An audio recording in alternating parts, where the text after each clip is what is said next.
Fuente: Die Neue Zeit, 13 de agosto de 1909, volumen 27, 2, 677-85.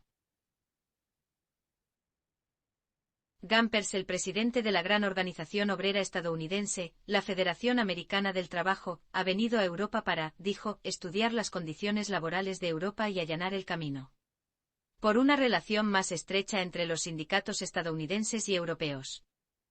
En ambos extremos puede contar con la plena cooperación de todas las organizaciones proletarias.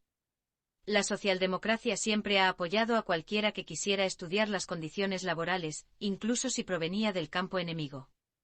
Más aún el presidente de una organización como la Federación Americana del Trabajo. Y puesto que concedemos una gran importancia a una asociación más estrecha de una organización proletaria tan poderosa, que también incluye a muchos miles de camaradas del partido, con las organizaciones europeas de la lucha de clases proletaria, debemos adoptar todas las medidas necesarias para alcanzar este objetivo y conceder al representante de dicha organización la asistencia que ayude a la propia organización, sin criticar su personalidad. No sabemos si Gompers ha estado activo en el cumplimiento de las dos tareas que se fijó en su visita a Europa y cuándo. Pero es seguro que además ha estado activo de otra manera.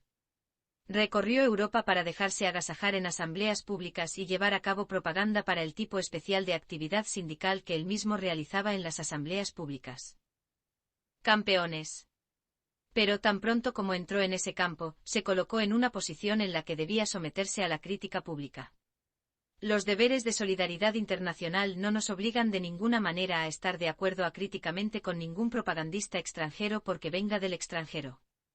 Precisamente porque a menudo se trata de personas y circunstancias con las que uno no está familiarizado de cerca, es necesario considerarlas especialmente de cerca antes de apoyarlas.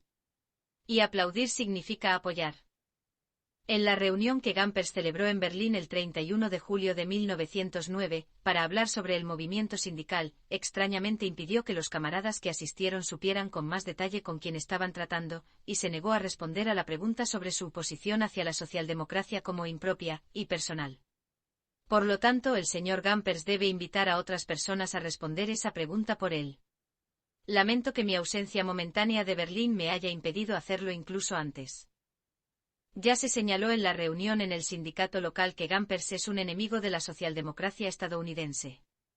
Por supuesto, Legien objetó que Gompers es un verdadero revolucionario, que quiere unir a las masas proletarias, y que si busca hacerlo de una manera diferente a la nuestra, no tenemos derecho a juzgarlo porque que concierne a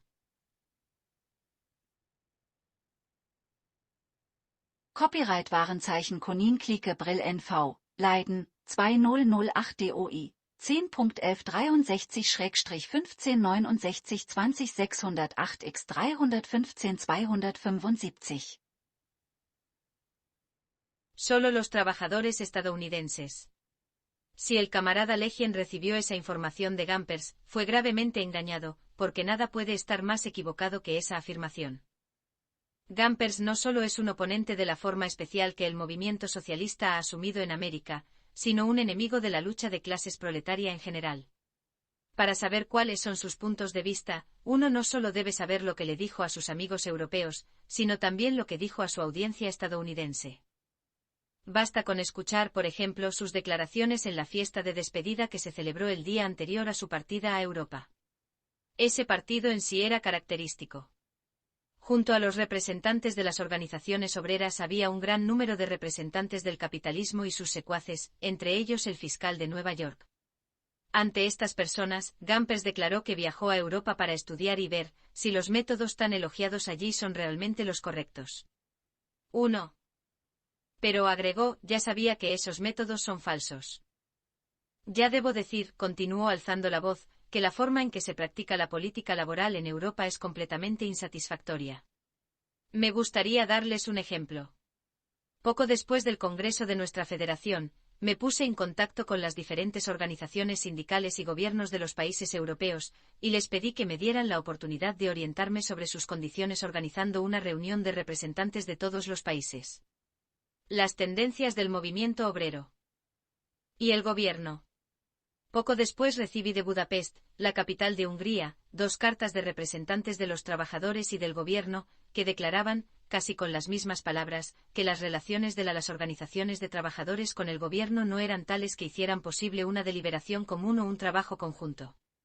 Y esta me parece la razón esencial por la que el nivel de vida aquí es mucho mejor que en Europa.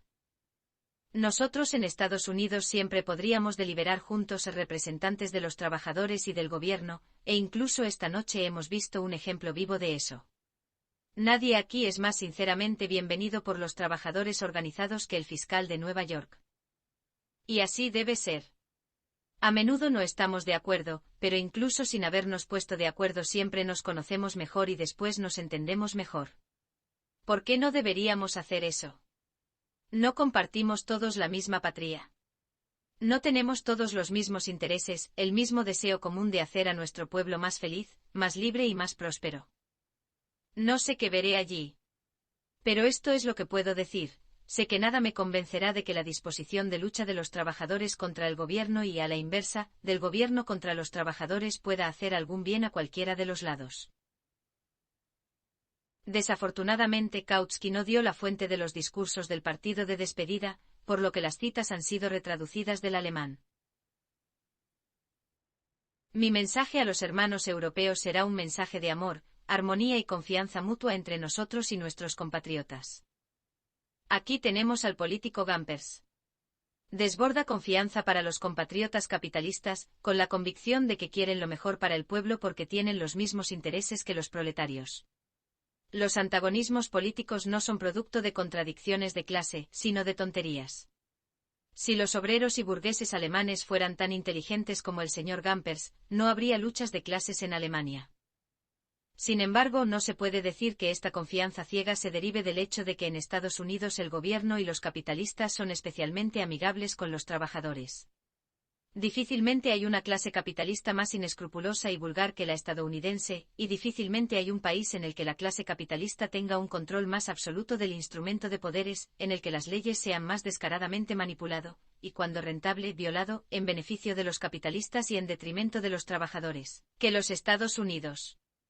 Sin embargo, Gampers está lleno de confianza. Pero su armonía no es simplemente una figura retórica ocasional para ganar la aprobación de la burguesía, se ha convertido en el contenido de su trabajo político. Gracias a ella ha podido convertirse en primer vicepresidente de la Federación Cívica Nacional, una fundación capitalista de los últimos años, que fue convocada por la aparición del socialismo estadounidense y eso. Se propuso la tarea de lograr la colaboración entre trabajadores y burgueses.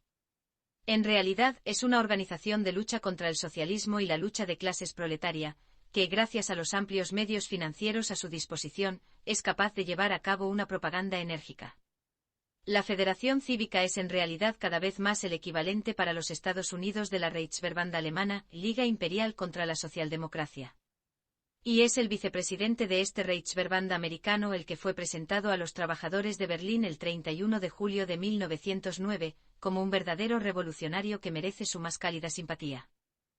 Cómo se ganó esa simpatía es característico del señor Gampers. En su discurso de despedida había prometido, como hemos visto, que predicaría a los trabajadores de Europa el mismo evangelio de armonía y confianza entre capitalistas y trabajadores que vende en América. Sus amigos se expresaron aún con más fuerza. Uno de ellos, J. Cantor, anticipó en la fiesta de despedida que será fácil para Gampers, porque viene a Europa casi como embajador de los trabajadores estadounidenses, revolucionar el movimiento obrero del viejo mundo según sus principios racionales y mostrarles allí hasta donde podría llevarlos un liderazgo más sensato. Pero Gampers ya ha aprendido que en Europa haría el ridículo con su evangelio de armonía y confianza, por lo que lo guarda cuidadosamente para sí mismo. Cuando la pregunta 2 del camarada Dittmer le dio él. Emil Dittmer, 1873-1960, impresor de profesión, fue corresponsal del Vorwärts y del Leipziger Volkszeitung. En 1904 se convirtió en miembro de la Berliner Gewerkschaftskommission y en 1906 editor del periódico Gewerkschaft, sindicato. También contribuyó a Die Neue Zeit y Der Kampf, los órganos teóricos de los partidos socialdemócratas alemán y austríaco respectivamente, y enseñó en la Escuela Central del Partido. En Berlín.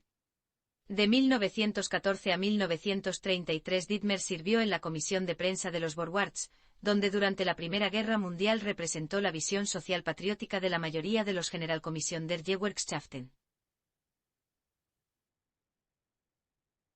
Oportunidad de desarrollar sus principios racionales, según los cuales era fácilmente capaz de revolucionar el movimiento obrero del viejo mundo, de ninguna manera la aprovechó ansiosamente para hacer propaganda de sus convicciones, sino que se sintió insultado por esta intromisión en su vida privada.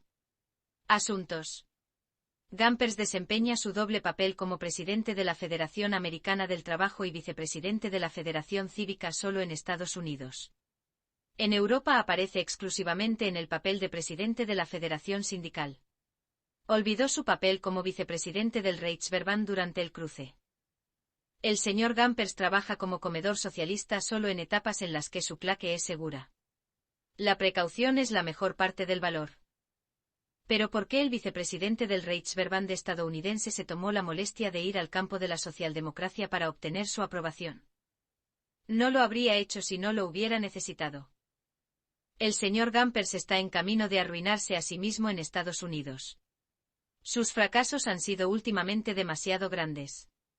Pero no le dijo eso a su audiencia en Berlín. Esos fracasos son también puramente asuntos privados. Elogia su política laboral, como si fuera a ser agradecida por el hecho de que el nivel de vida en Estados Unidos es más alto que en Europa. Eso es una tontería ridícula. El nivel de vida más alto de los trabajadores estadounidenses no se ha ganado durante las últimas décadas, sino que se ha heredado de sus antepasados. Era sobre todo una consecuencia de la disponibilidad de tierras no apropiadas, de las cuales todos los que querían independizarse recibían todo lo que necesitaban. Hay que agradecerles principalmente el hecho de que en Estados Unidos los niveles de vida en general, y los de los trabajadores asalariados en particular, eran mucho más altos que en Europa. Pero esta superioridad, de la que el señor Gompers se enorgullece tanto, está desapareciendo rápidamente.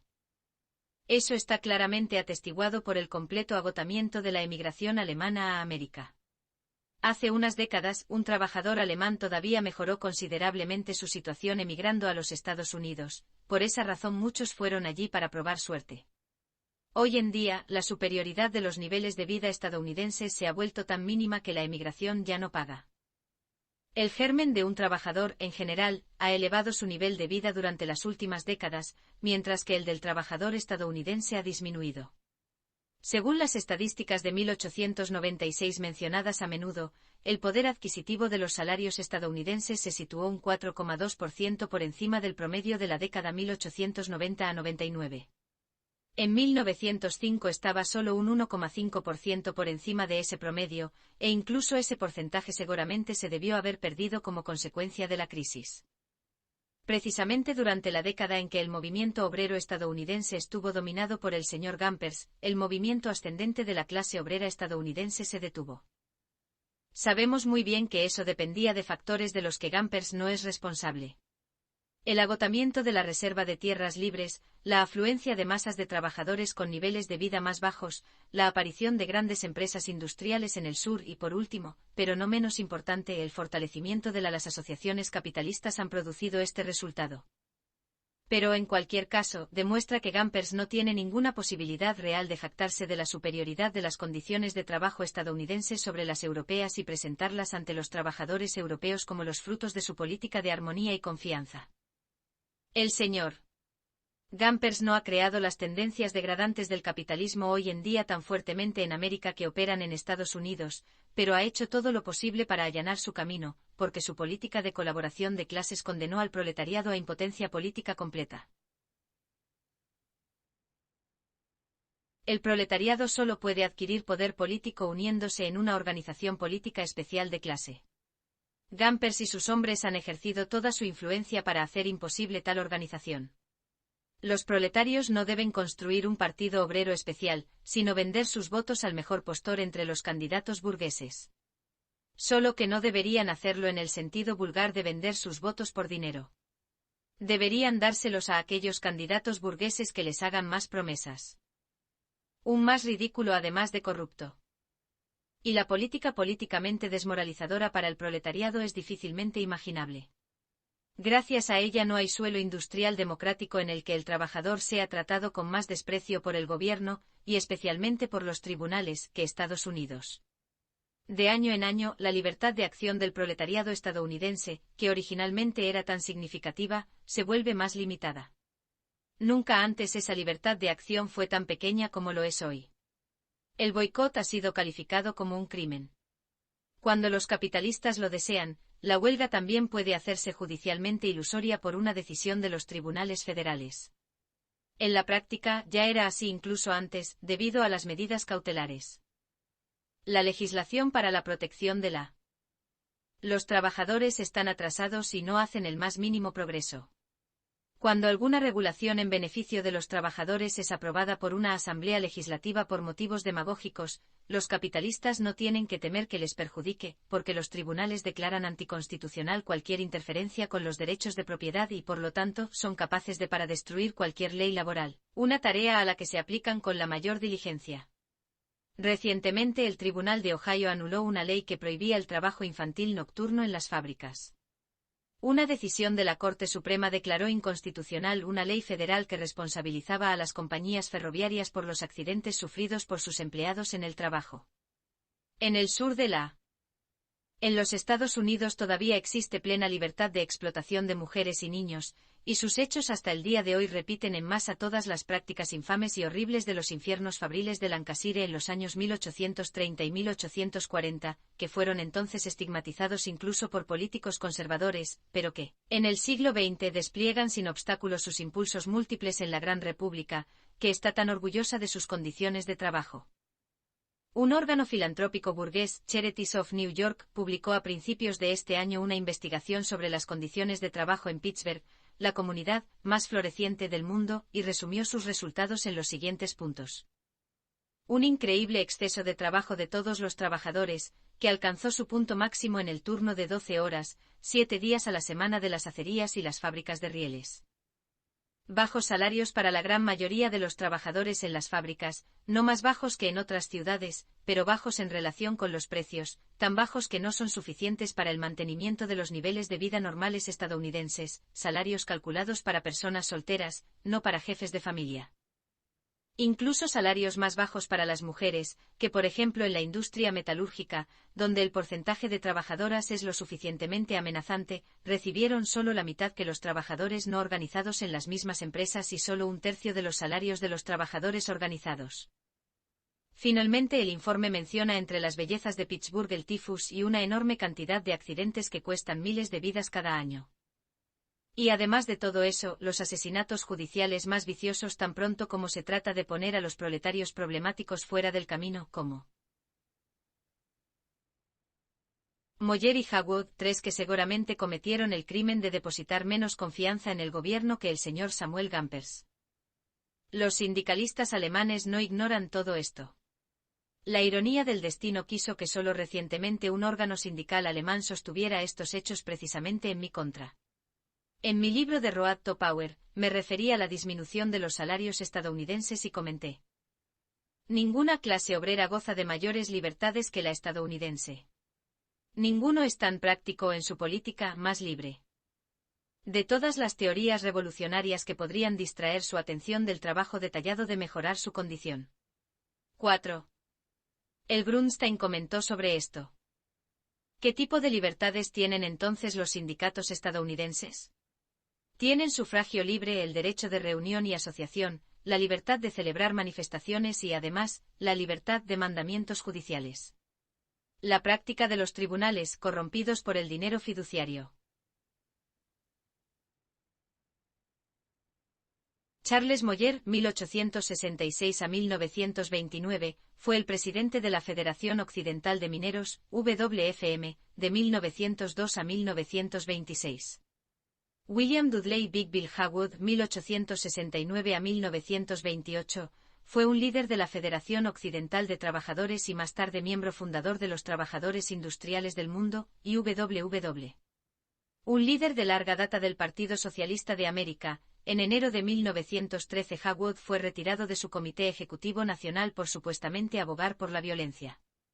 Condenado por violar las leyes de espionaje y sedición durante la Primera Guerra Mundial, Hagwood escapó a la Unión Soviética, donde se convirtió en un abierto defensor del comunismo hasta su muerte en 1928.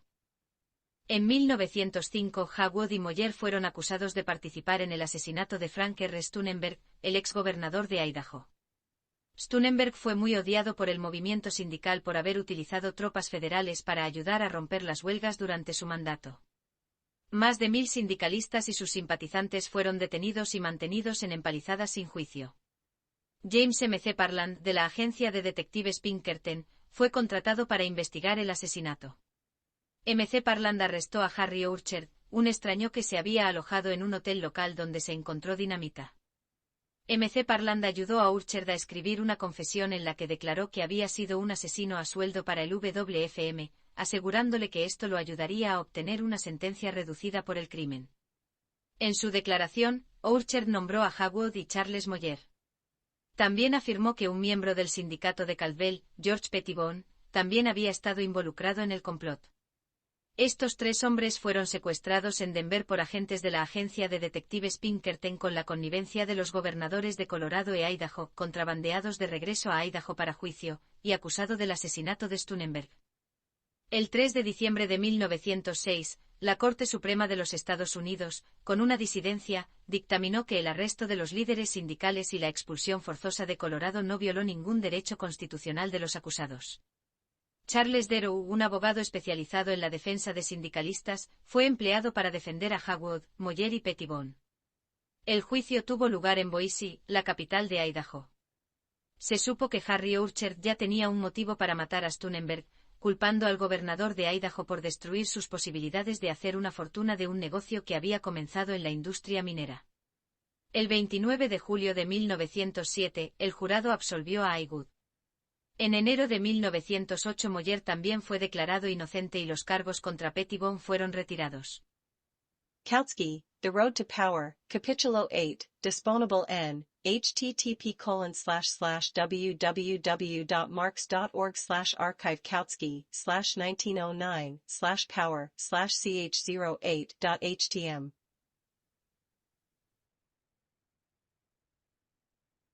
Acabar con las actividades sindicales con mandamientos judiciales es seguramente conocido en todo el mundo. Hasta aquí la política realista Realpolitik de los trabajadores estadounidenses. Insisten en renunciar a su propia representación política.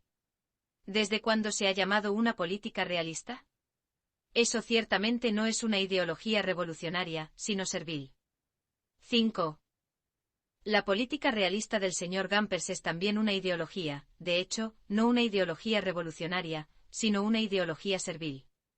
Así escribe no los malvados Borwards, sino un órgano sindical bastante racional. Con eso quería jugar su carta de triunfo contra mí, pero estoy completamente de acuerdo con su argumento. Sin embargo, ¿qué pasó ahora con el verdadero revolucionario de Legion? Los propios trabajadores estadounidenses, a pesar de su mala educación política, comienzan a abrir los ojos a la ideología servil de Gompers y están empezando a madurar para el socialismo. Gompers, a quien Legion elogia tanto porque unió a los trabajadores, no retrocedió para retener su poder de dividir a los estadounidenses. Movimiento obrero. Así, por ejemplo, en 1907 dejó que la Federación Occidental de Mineros de 40.000 miembros fuera expulsada de la Federación Americana del Trabajo, porque estaba demasiado empapada de elementos socialistas. Pero tales cosas por sí solas no fueron suficientes para dominar la creciente rebelión. Gompers tenía que lograr un gran éxito político, por lo que decidió utilizar todo el poder político de la Federación Americana del Trabajo para asestar un gran golpe en las elecciones presidenciales de 1908. Elaboró un programa de 4 puntos y se dirigió con él a los 2 grandes partidos burgueses, los republicanos, el partido de los grandes capitalistas, y los demócratas, el partido de los pequeños capitalistas y de todos los posibles charlatanes sociales liderados por el charlatán Bryan. 6. Sin haber sido autorizado en modo alguno por su organización para hacerlo, prometió su apoyo al partido que aceptaría sus 4 puntos. Estas 4 demandas eran la regulación de los mandamientos judiciales, que hacían imposible cualquier huelga, una ley que definiría expresamente a los sindicatos como organizaciones, para que no entraran en la definición de la ley antimonopolio de una conspiración para restringir el comercio. 7. Ampliación adicional de la Grunstein, 5 de junio de 1909. Nota de Kautsky. William Jennings Bryan, 1860-1925, fue 3 veces candidato presidencial por el Partido Demócrata. Durante estas campañas presidenciales patrocinó una serie de reformas como la plata libre, bimetalismo, contra el patrón oro en 1896, el antiimperialismo en 1900, aunque apoyó el Tratado de París por el cual los Estados Unidos compraron a España sus antiguas posesiones coloniales de Guam, Puerto Rico y Filipinas, y las políticas antimonopolio en 1908. Después de la victoria de Woodrow Wilson en 1912, Bryan se convirtió en secretario de Estado. En ese papel, apoyó la intervención militar estadounidense en la Guerra Civil en México en 1914. Un año más tarde renunció para protestar contra lo que consideraba las políticas pro-guerra de Wilson, pero en 1916 hizo campaña como aliado enérgico para la reelección de Wilson. Un cristiano fundamentalista, Bryan fue un firme partidario de la prohibición en la década de 1920, así como un crítico abierto de la teoría de la evolución durante el juicio de Stokes en 1925. La aparición de monopolios llevó a la aprobación de la ley antimonopolio Sherman de 1890, llamada así por el senador de Ohio John Sherman, que faculta al gobierno federal para iniciar procedimientos contra fideicomisos que amenazan con restringir el comercio interestatal y exterior. En octubre de 1895, la Corte Suprema de los Estados Unidos confirmó el uso de tropas federales y medidas cautelares para mantener el flujo de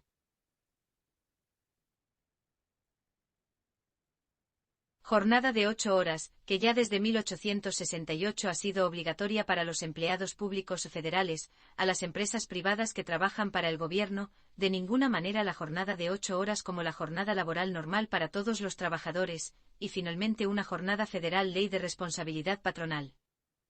No se puede ser más moderado, ni siquiera se exigió una ley que garantizara el derecho a organizar boicots, que siempre están prohibidos por los tribunales. Las 4 demandas mismas demuestran cuán miserable se ha vuelto la situación de los trabajadores estadounidenses, a pesar de toda la libertad política. El tribunal incluso se ha atrevido en la práctica a declarar ilegal la organización sindical. Así, por ejemplo, en Ohio, el Sindicato de Trabajadores del Vidrio fue declarado fideicomiso, y se le ordenó romperlo. Pero a pesar de toda la moderación y el enorme poder de 2 millones de votos que tiene la Federación Americana del Trabajo, Gompers no tuvo suerte. Los republicanos se atrevieron a rechazarlo con desprecio. Bryan era más inteligente y educado, expresó su simpatía por las demandas de Gompers, sin comprometerse expresamente a cumplirlas. Eso fue suficiente para que Gompers se pusiera a trabajar para Bryan con ardiente celo, para comprometerse a sí mismo y a la Federación Americana de Trabajo, sin tener en cuenta cualquier neutralidad, a apoyar la candidatura de Bryan, y luchar contra el candidato socialista Debs Ocho utilizando todo tipo de mentiras y calumnias, como corresponde a un vicepresidente del Reichsverband. Llegó el día de las elecciones y demostró que el resultado, de todo este trabajo positivo, fue una derrota aplastante. El apoyo electoral de la Federación Americana del Trabajo había fracasado por completo, se había desgarrado políticamente durante la campaña electoral, en lugar de unir sus votos a los de Bryan. Resultó que el beneficio del respaldo a la candidatura de Bryan por parte del líder de la Federación Americana del Trabajo era nulo, que los trabajadores silbaban los discursos electorales de Gompers, que la Federación Americana del Trabajo no representa un factor de la más mínima importancia en las elecciones, a pesar de sus 2 millones de miembros. Los trabajadores solo pueden ejercer el poder político en su propio partido. Solo a través de ella su acción recibe consistencia y fuerza. La política de fin de Kohlhandspolitik, como la gente llama la política de apoyar a los candidatos burgueses de allí, engendra en las filas de los trabajadores indolencia política, torpeza y confusión, sus votos se dispersan, se anulan entre sí y dejan de tener cualquier efecto. Tan grande y tan evidente fue la desgracia causada por la táctica de Gompers de recompensar Correos y Comercio Interestatal en la huelga de Pullman de 1894, sancionando así el uso de la ley antimonopolio como un dispositivo para romper huelgas. Eugenio C. Debs 1855 a 1926, bombero de profesión, fue miembro fundador del Caldo de Bomberos de Locomotoras y en 1893, uno de los fundadores y el primer presidente de la American Railroad Union, ARU, uno de los primeros sindicatos en los Estados Unidos. En 1894 fue encarcelado por su papel en una huelga contra la Chicago Pullman Palace Car Company. Mientras estaba en la cárcel, el futuro congresista socialista Víctor Berger lo introdujo al socialismo. Después de su liberación de la prisión, Debs ayudó a lanzar el Partido Socialdemócrata, que en 1901 se convirtió en el Partido Socialista de América. Se postuló como candidato presidencial en el boleto socialista en 1904, 1908, 1912 y 1920, cuando recibió 913,664 votos mientras cumplía una sentencia de prisión por su oposición a la Primera Guerra Mundial. Debs fue liberado el 25 de diciembre de 1921 y murió 5 años después a la edad de 70 años. Amigos y enemigos castigadores en las elecciones presidenciales del año pasado que afectó seriamente su posición.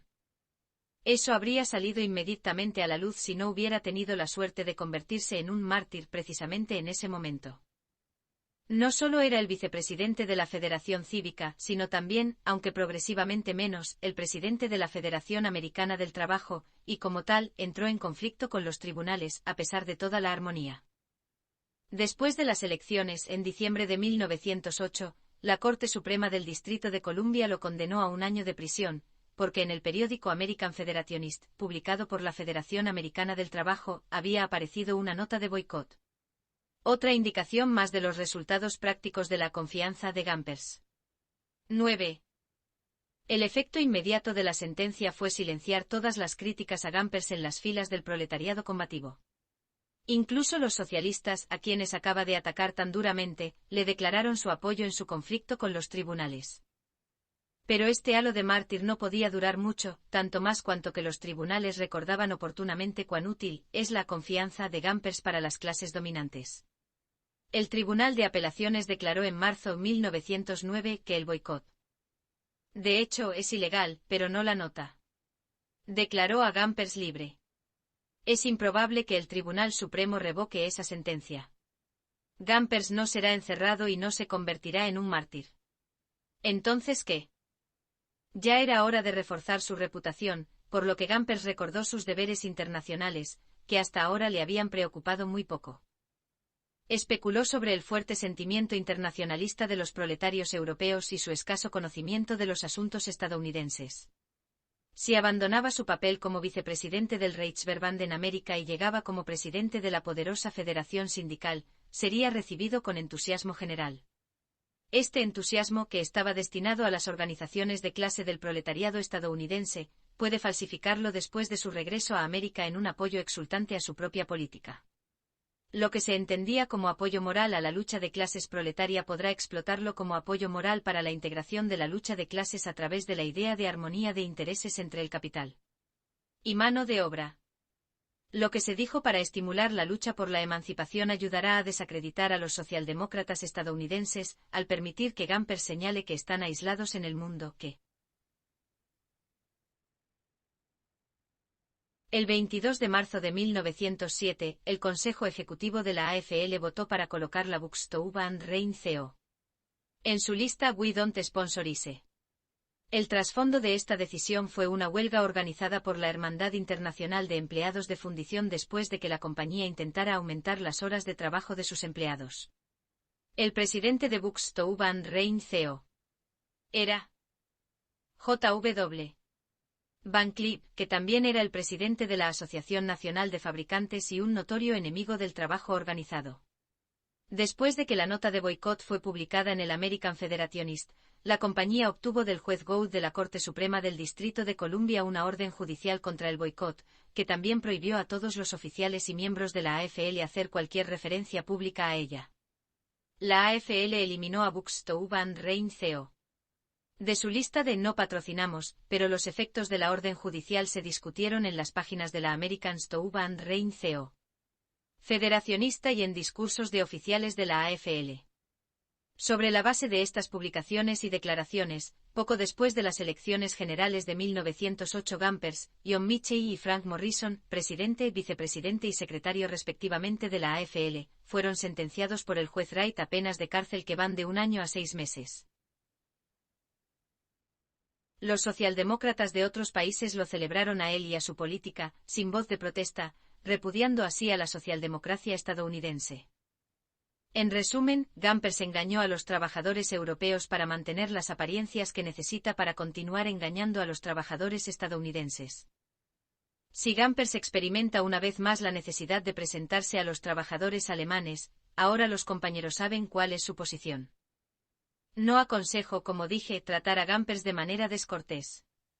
Si realmente quiere estudiar, se le deben dar todas las oportunidades para hacerlo. Si quiere establecer relaciones organizativas entre los sindicatos estadounidense y europeo, debe ser tratado como representante de una potencia aliada, sin preocuparse por su personalidad. Pero si quiere llevar a cabo el trabajo de propaganda e ilustración, para su método, los camaradas deberían escucharlo en silencio, pero no guardar silencio si alguien quiere saber los detalles sobre el Reichsverband estadounidense y su vicepresidente. Si el señor Gampers realmente quiere revolucionar el movimiento obrero del viejo mundo de acuerdo con sus principios racionales, debe hacerlo públicamente. Pero los camaradas siempre deben recordar, cuando traten con él, que cada mano que levanten para aplaudir a Gampers será utilizada como una bofetada en la cara de nuestro partido hermano estadounidense, que no tiene un enemigo más peligroso y venenoso que Samuel Gampers. Traducido por Daniel Gaido.